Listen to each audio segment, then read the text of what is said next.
తాకట్లో ఉన్న మీ బంగారాన్ని విడిపించి ఆ రోజు ఆన్లైన్ రేటుకి కొంటాం. Sharma gold company. నమస్కారం, వెల్కమ్ టు సుమన్ టీవీ. నేను గీతాంజలి. ప్రస్తుతం మనతో పాటు శ్రీ శ్రీ శ్రీ ఆనంద శివకామేశ్వరి సన్నిధానం పీఠాధిపతులు శ్రీ శ్రీ శివకామేశ్వరి ఆనందమయ్య అమ్మ ఉన్నారు. మాతాజీతో మాట్లాడదాం. వినాయక చవితి గురించి ఎన్నో అరుదైన విషయాలు, ముఖ్యమైన విషయాలు మాతాజీ మాటల్లో విని తెలుసుకుందాం. అమ్మ నమస్కారం. శ్రీమాత్రే నమః. శ్రీమాత్రే నమః. విశేషంగా గణపతికి పూజ చేస్తాం పత్రితోటి. మిగతా ఏ దైవానికి కూడా ఇంత అంటే ఇన్ని రకాలుగా ఇంత లెక్కని కూడా ఉంటుంది. స్వామికి ఈ విధంగా చెయ్యండి. వినాయక చవితి రోజు ప్రత్యేకించి మనకు అక్కడ మార్కెట్లో అవి అమ్ముతారు, మనం విశేషంగా తెచ్చుకుంటాము. వాటితో కూడా ప్రత్యేకమైన పూజా విధానం ఉంటుంది. అసలు ఎందుకు పత్రులతో గణపతికి పూజ చేయాలి? పత్రి ఎందుకంటే ఇందాకే చెప్పాను, గణపతి తత్వం అంతా కూడా భూమికి సంబంధించింది, మూలానికి సంబంధించింది. చెట్టు ఎక్కడ నాటుతారమ్మా? భూమిలో. భూమి నుంచి వచ్చేవే ఆకులు, అలములు, పండ్లు ఇవన్నీ కూడా భూమి నుంచి వచ్చేటివే. అంటే ప్రకృతి అంతా తానే ఉండేవాడే గణపతి. ఇలా చూసుకుంటే ఇక చూడండి, ఈ గణపతికి పూజ చేసే పత్రుల్లో ప్రత్యేకించి 21 రకాల పత్రులు ఔషధీ గుణములున్నటువంటి పత్రులు. 21 రకాలు. ఇది ఏ కాలం? వానాకాలం. మనం అనుకునే బ్యాక్టీరియా, ఈ వైరస్ ఇవన్నీ కూడా ఎక్కువ, అందుకే ఫ్లూలు అవన్నీ ఎక్కువ వస్తాయి కదమ్మా. ఇలా వస్తున్నప్పుడు అసలు మన ధర్మం చూడండి ఎంత గొప్పదో. 21 రకాల పత్రితో మనం పూజ చేసాం. అందులో భాగంగానే ఎప్పుడూ తులసితో పూజ చేయకూడదు గణపతికి.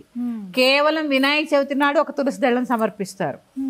ఈ 21 రకాల ఔషధ గుణాలటువంటి పత్రుల్ని పూజ చేసి నిమజ్జనం ఎక్కడ చేస్తారు? ఇప్పుడంటే మనకి ఎక్కడెక్కడో ఉన్నాయి. ఊరు అనేసరికి చెరువులు, కాలవలు ఇవన్నీ ఉండేవి, అందులో నిమజ్జనం చేస్తారు.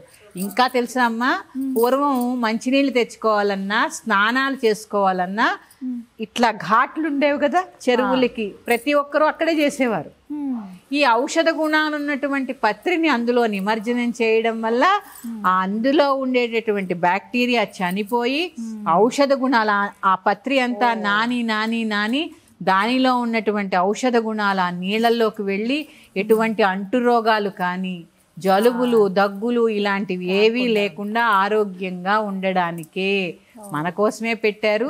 ప్రకృతి అంతా కూడా గణపతే కాబట్టి ఆ ప్రకృతిని ఆరాధిస్తున్నాం అంతే. అక్కడ విశేషం ఏదైనా చూడండి, మన ధర్మం ఎంత ప్రాముఖ్యతనిచ్చిందో మనిషికి.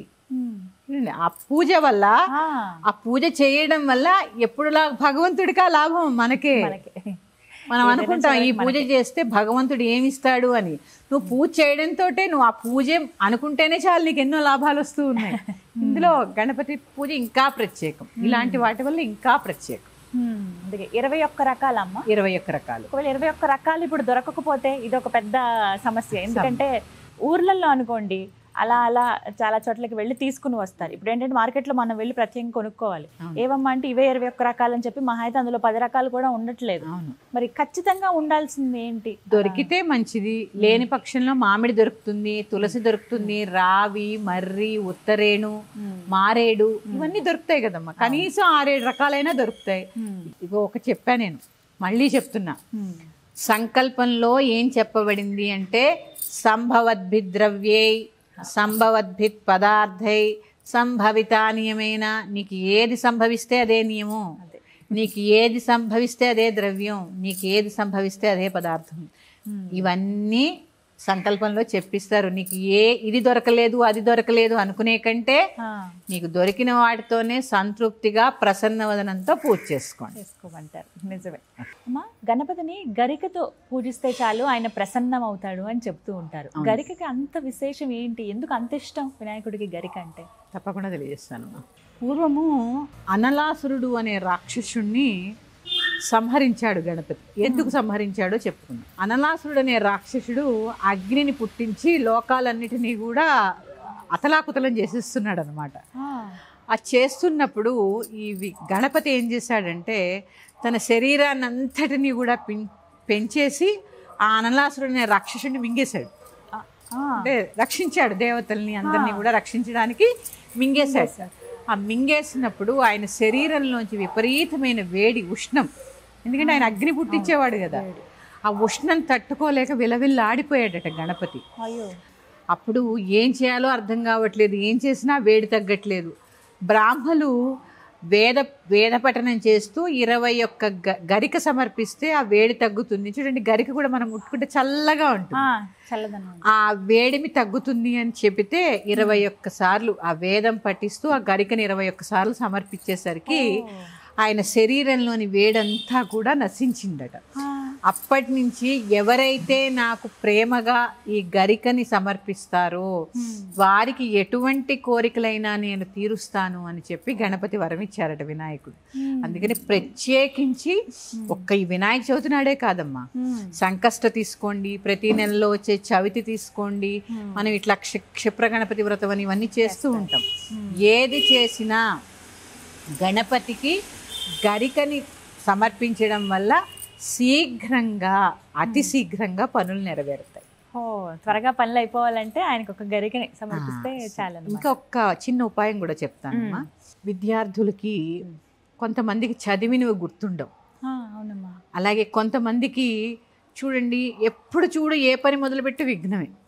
పాపం చిన్న చిన్నవి కూడా కొంతమందికి జరగవు. అలాగే కొంతమందికి ఎప్పుడు చూడు సమస్యల్లోనే ఉంటారు. అది ఆర్థిక సమస్యలో, మానసిక సమస్యలో, కుటుంబంలో సమస్యలో, ఏదో ఎప్పుడో ఒకసారి వచ్చిపోతే పర్వాలేదు, కానీ ఎప్పుడో సమస్యల్లోనే ఉంటారు. ఇలాంటి వారు చక్కగా 21 రోజులు గణపతి ఆలయానికి వెళ్ళి ఓం గం గణపతే నమః అనే మంత్రాన్ని 21 సార్లు పఠించినప్పుడల్లా ఒకసారి గరికను సమర్పించాలి.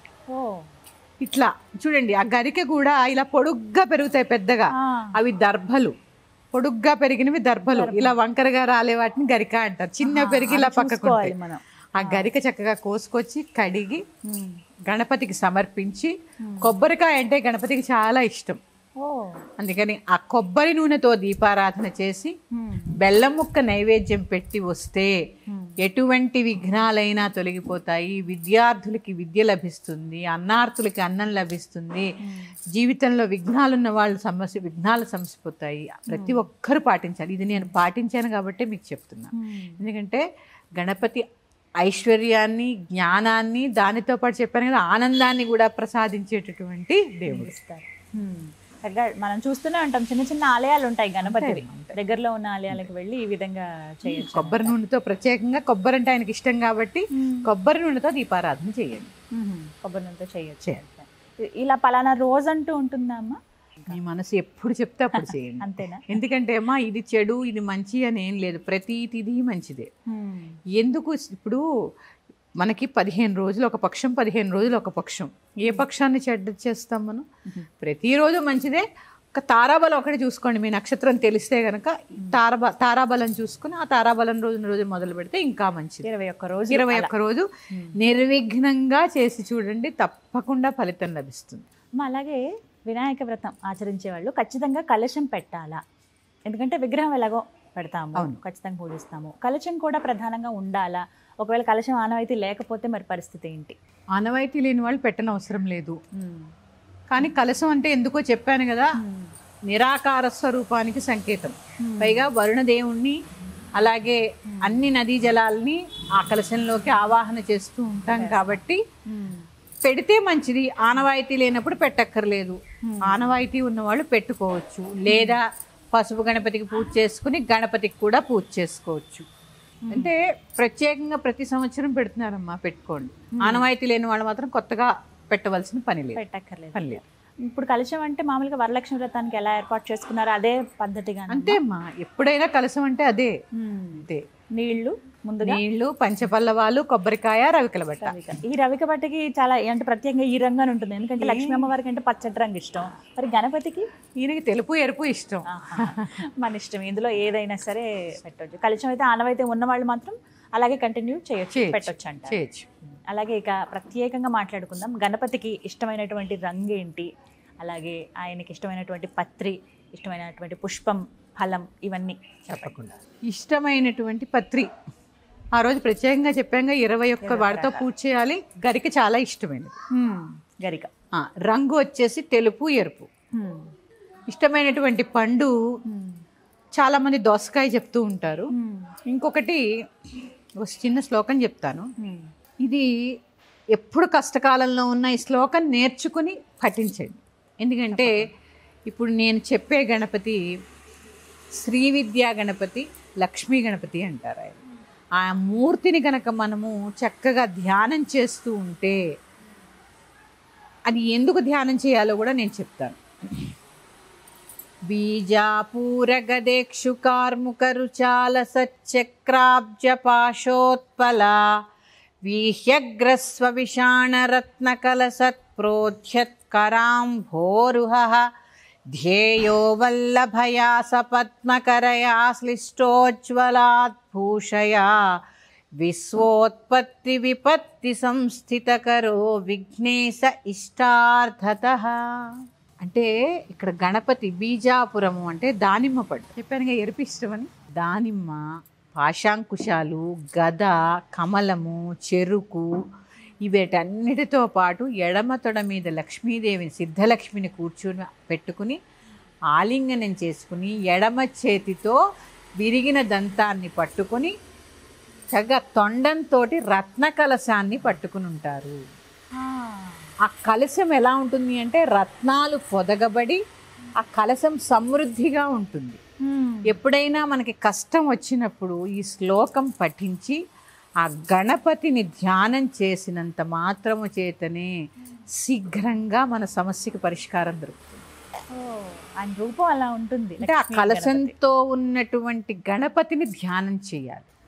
ఆ ధ్యానం చేయడం వల్ల చక్కగా వెనువెంటనే ఏదో చాలా బాధ వచ్చింది అనుకోని, టెన్షన్ వచ్చింది, ఒక్కసారి త్రికరణ శుద్ధిగా మనస్సు, వాక్కు, కర్మ ఈ మూడు పవిత్రంగా ఉంచుకోండి.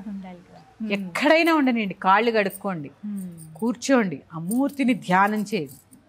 దీనివల్ల శీఘ్రమైనటువంటి ఫలితాన్ని చూస్తారు. గణపతి పూజ అనగానే గుర్తొచ్చేది పాలవెల్లి. అసలు పాలవెల్లి విశేషం ఏంటి? అంటే అన్నీ విశేషంగానే జరుగుతాయి గణపతికి.